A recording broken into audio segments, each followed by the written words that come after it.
Hai guys, perkenalkan nama saya Salsabila B. Mahdi dengan INPM akhir 044 dari kelompok 6. Nah, pada video kali ini kami kelompok 6 akan mewawancarai narasumber yang mau berbagi pengalaman pahit manisnya soal cinta. Nah, khususnya tentang apa ya? Yaitu putus cinta. Dan narasumber kita ini bukan psikolog ya, tapi dia punya cerita yang pasti relate banget sama kita semua. Yuk langsung aja kita saksikan.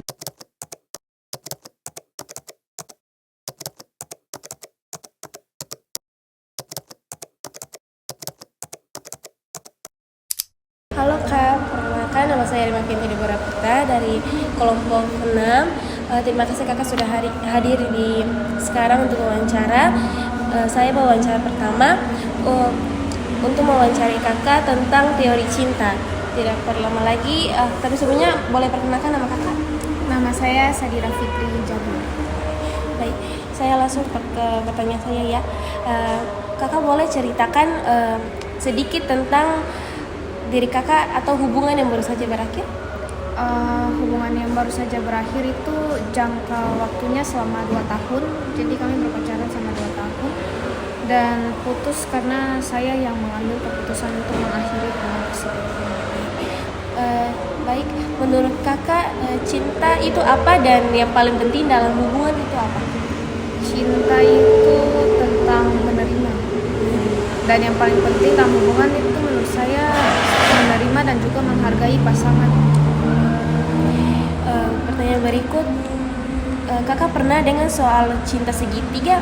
Maksudnya bukan cinta antara 3 orang, tapi maksudnya kayak 3 elemen dalam cinta tuh ada keintiman, itu kayak kedekatan, dekat banget, atau gairah, dan komitmen, janji setia. Di hubungan yang dulunya itu menurut Kakak 3 elemen ini kuat semua atau ada yang lebih dominan?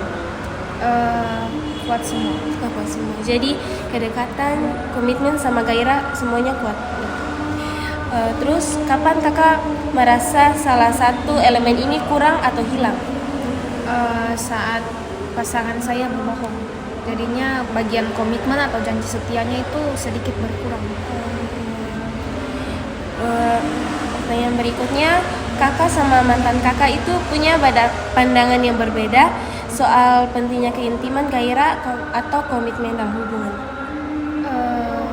Sama Pandangannya sama.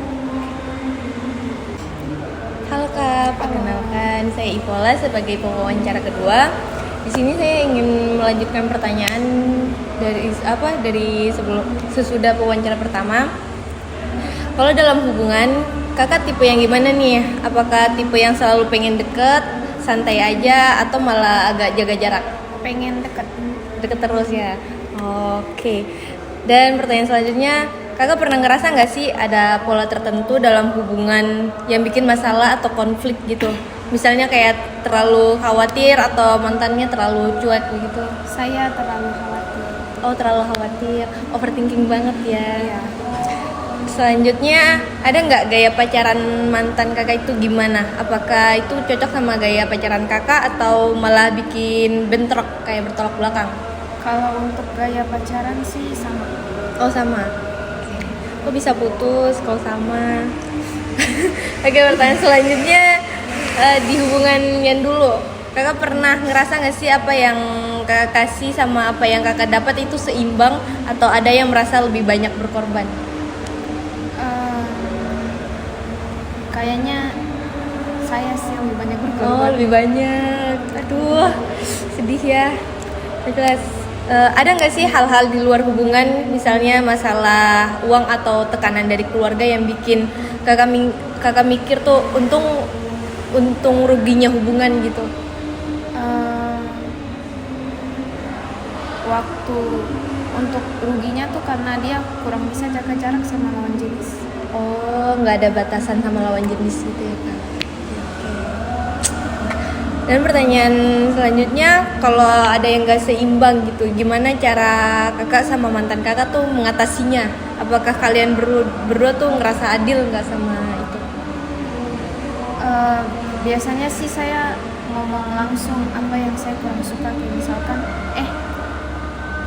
kamu jangan dekat-dekat sama si ini dong. Tapi dia justru defense dirinya sendiri dan malah balik nyalahin saya, dan itu playing victim. dan itu yang bikin hubungan makin renggang. Baik, perkenalkan nama saya Andika Said. Di sini saya sebagai pewawancara ketiga. Saya ingin melanjutkan pertanyaan dari pewawancara yang kedua. Baik, yaitu pertanyaan pertama, pernah gak sih kakak ngerasa gak dihargai atau gak didengarin atau gak dimengerti sama pasangan kakak? Pernah pada saat dia khotbar dengan sahabat lawan jenisnya. Saat mereka khotbar, saya mengirimkan foto itu ke dia gitu, terus ngomong, kenapa fotonya gayanya tuh harus gini kan? Karena saya merasa cemburu dan tidak aman dalam hubungan atau insecure lah.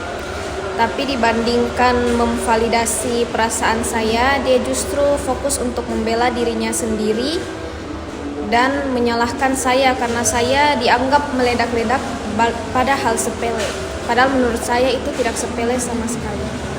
Baik Kak, kita lanjut ke pertanyaan kedua. Biasanya kalau kakak ngerasa ditolak atau gak dianggap, kakak ngapain sih? Saya tipe yang silent treatment dulu, jadi saya ambil waktu sendiri. Lalu setelah beberapa menit saya ungkap ke dia tentang perasaan saya waktu ditolak, kayak jangan gitu dong, gini-gini. Tapi saya ungkapkan itu pada saat perasaan saya sudah mulai tenang. Di situ kakak merasa marah atau sedih atau diam? Sedih. Nah, pertanyaan dua, kakak ngapain aja buat ngilangin rasa sedih atau kehilangan? Ada tips move on yang ampuh? Untuk cara menghilangkan sedih pas kehilangan itu, saya banyak jalan-jalan tapi sendirian, jadi me time gitu, menghabiskan waktu sendiri, entah duduk di kafe sendirian atau nonton film sendiri. Jadi itulah cara saya untuk menghilangkan kesedihan. Untuk tips move on itu yang pertama, hapus semua foto mantan di galeri. Terus jangan terlalu ngecek sosmed mantan, jadi usahain sibukin diri sendiri gitu. Baik, Itu Kak. aja. Terus pelajaran apa yang kakak dapat dari hubungan ini yang bisa kakak bawa ke hubungan selanjutnya? Apakah akan kakak lakukan berbeda? Mungkin saya ingin mengubah kebiasaan terlalu menyudutkan pasangan saat marah. Soalnya saya akui salah satu kekurangan saya itu, saat saya merasa cemburu tuh saya cenderung terlalu menyudutkan pasangan saya gitu. Itu sih yang pengen saya ubah dan tidak ingin membawa kebiasaan itu ke hubungan di masa depan saya. Baik Kak, apakah ada lagi yang pengen kakak ceritain tentang pengalaman putus cinta kakak? Saya rasa yang saya ceritakan tadi sudah cukup jelas, jadi tidak ada.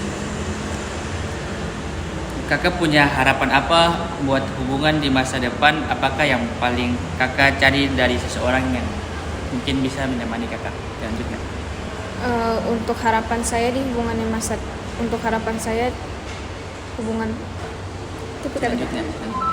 selanjutnya, saya harap bisa bertemu dengan laki-laki yang lebih menghargai saya dan hubungan kami jauh lebih sehat dibanding hubungan saya yang sebelumnya.